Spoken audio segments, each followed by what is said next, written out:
Jembatan kaca pecah di Banyumas yang menewaskan satu orang wisatawan. Ternyata tebal kacanya tuh hanya 1,2 cm. Welcome to Talk Podcast. Let's talk now bersama gua Andri. Gua tuh, aduh, ini bener-bener ya sebuah kejadian yang menurut gua tuh harusnya nggak perlu sampai bikin orang meninggal. Jadi belum lama ini kan ada sebuah sebuah tempat wisata di Banyumas. Di situ tuh ada jembatan kaca. Jadi lantainya itu terbuat dari kaca. Dan kemarin kacanya pecah akhirnya. Bayangin aja tuh pijakan jembatannya itu terbuat dari kaca dan kacanya pecah. Dan tinggi jembatannya itu sekitar 15 meter. Dan 2 orang jatuh, beberapa orang berhasil gelantungan dan selamat. 2 orang jatuh, 1 luka-luka, dan 1 lagi meninggal. Ini nih sebuah kejadian yang menurut gua, siapapun ini ya, siapapun yang bikin jembatan itu, siapapun yang bertanggung jawab terhadap jembatan itu memang harusnya itu ditangkap sih, ya, harusnya diadili karena udah membuat nyawa orang tuh hilang. Kacanya tuh tebelnya tuh hanya 1,2 cm. Dulu bayangin ya, kaca itu kan benda yang ringkih ya. Udah bendanya ringkih, buat jadi pijakan tempat orang berdiri dan berjalan, tebalnya itu hanya 1,2 cm. 1,2 cm.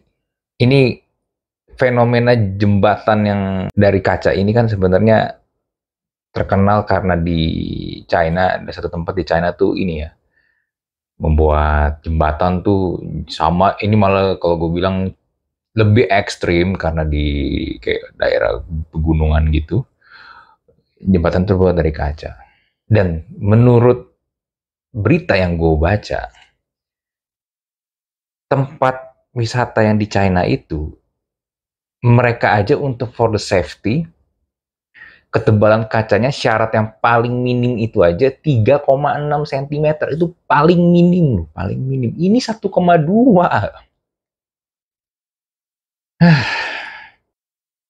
Berita di Tribun Jateng, seorang wisatawan FA umur 49 tewas terjatuh dari wahana jembatan kaca wisata Hutan Pinus, Limpakus, Kecamatan Sumbang, Kabupaten Banyumas, Rabu 25 Oktober 2023. Jembatan tersebut dilewati oleh 11 wisatawan asal Cilacap yang terbagi menjadi 2 kelompok, yaitu 7 orang dan 4 orang yang sedang selfie. Ketika 4 wisatawan sedang selfie, jembatan kaca pecah. 2 di antara jatuh langsung ke tanah dan 2 lainnya ada yang tersangkut. Gue sih sebenarnya ada videonya, tapi nggak akan gue tayangin di sini karena disturbing image.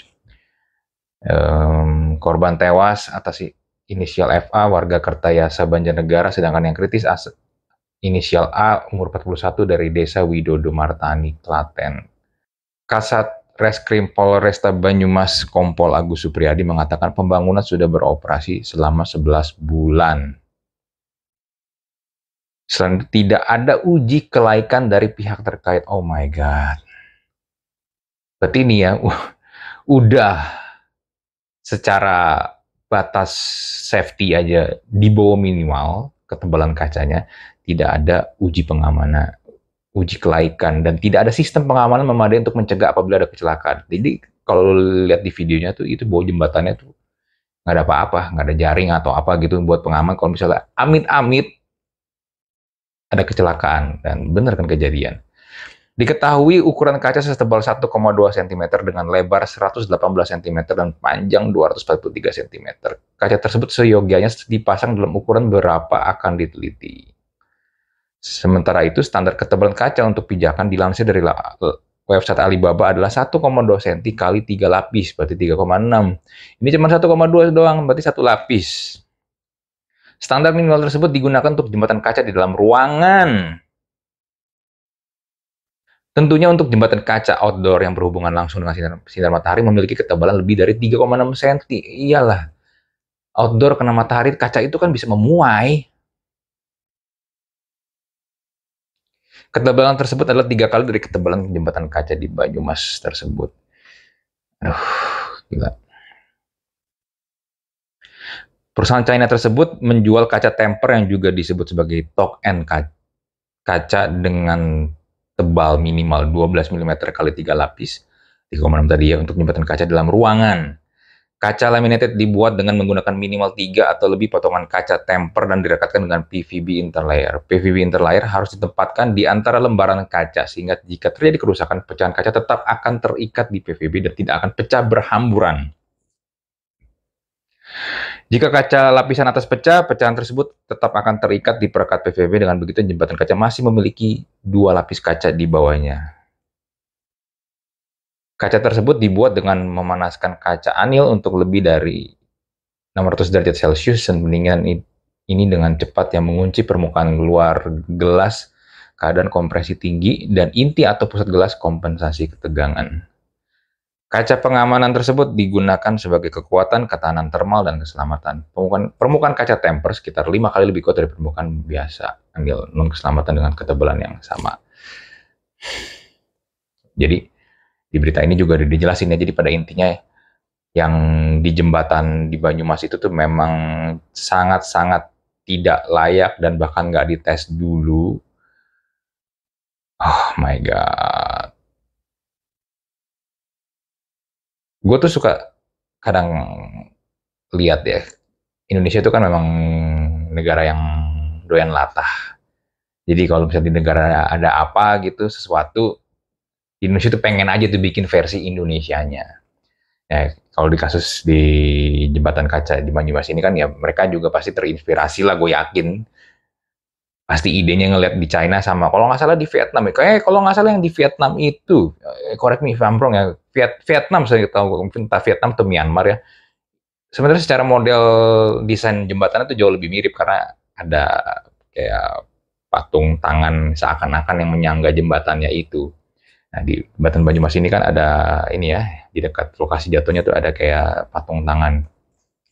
Tapi kan begini, lu kan nggak hanya cukup meniru doang kan, nggak bisa bikin yang penting gue pengen nih ngikutin kayak gini, jadi apa gitu, terus gue bikin lah, ya sekedarnya ada aja ya, yang penting orang ngeliat, oh rame-rame udah gitu loh.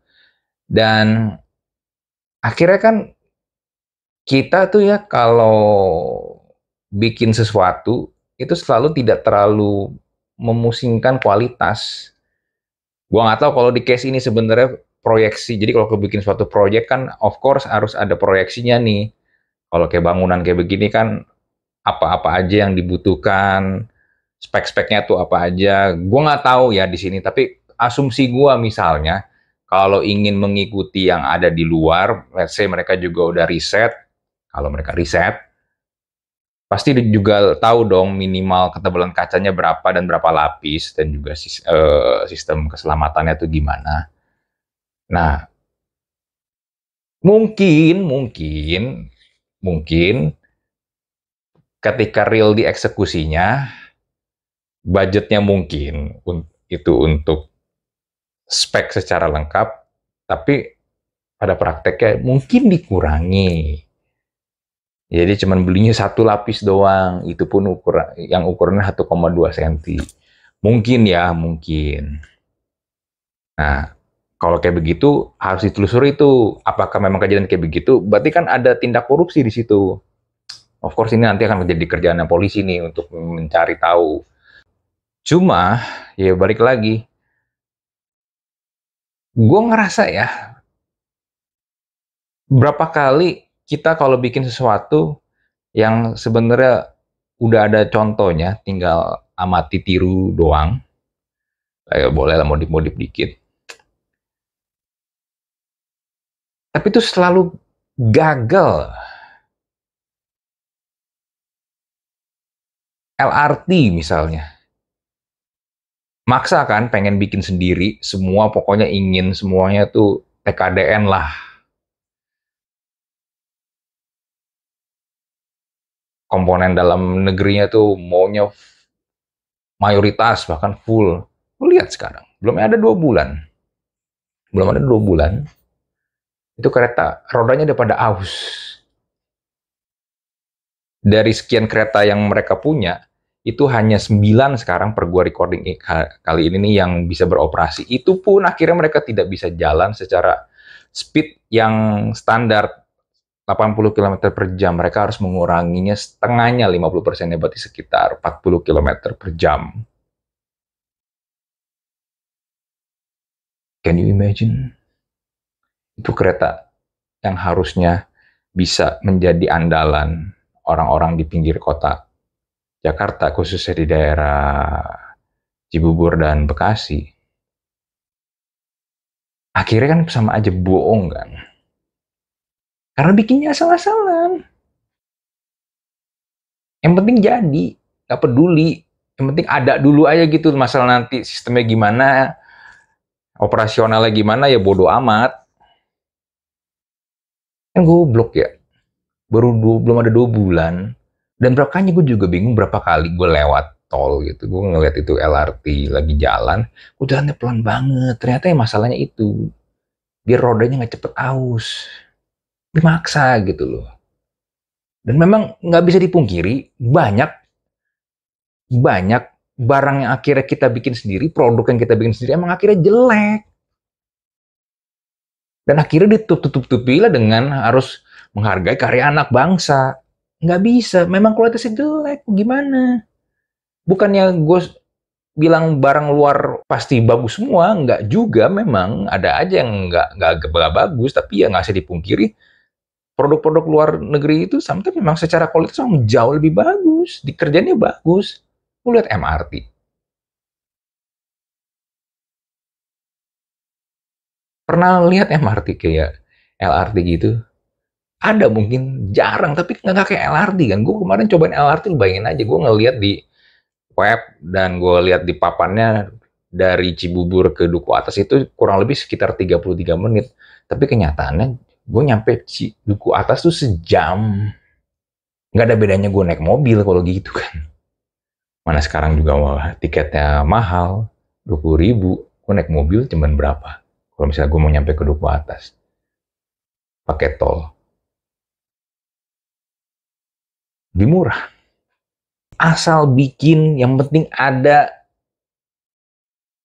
buat keren-kerenan doang, tapi nggak tahu operasionalnya gimana, safety-nya gimana, perawatannya gimana. Itu ciri khas produk-produk kita banget tuh sebenarnya.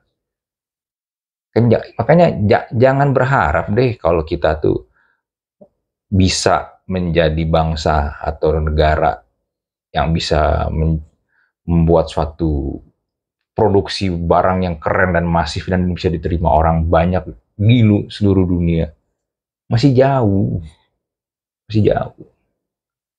Bikin aja asal-asalan, bikin aja masih pada, yang penting ada. Rame dulu rumah Hobbits di New Zealand, bikinlah rumah Hobbits di sini. Ya untungnya rumah Hobbits ini ya rumah doang gitu, bukan kayak jembatan yang bisa mengancam keselamatan. Tapi apakah rumah Hobbitsnya bagus? Enggak juga. Makanya gue kadang ya kalau misalnya ngelihat ada di Instagram atau di TikTok atau dimanapun, viral tempat wisata begini, begini, begini. Kalau lihat di konten sih kelihatannya bagus. Kan kalau di konten kan udah diedit-edit, angle-nya udah dicari yang keren, pokoknya yang menarik. Tapi ketika lu datengin tempat asli, ya gini doang. Ya ternyata cuma sekecil itu, tempatnya nggak yang gimana-gimana. Udah gitu mana tempat aksesnya susah lagi. So, makanya gua gua nggak habis pikir, kok bisa-bisanya lu bikin suatu tempat wisata, safety-nya nggak diperhatikan, secara spek itu di bawah standar standar keselamatan, dan sekarang ada yang mati. Nah sekarang tanggung jawabnya itu gimana? Kan nggak lama beritanya ini hilang juga udah lupa, nyawa orang loh.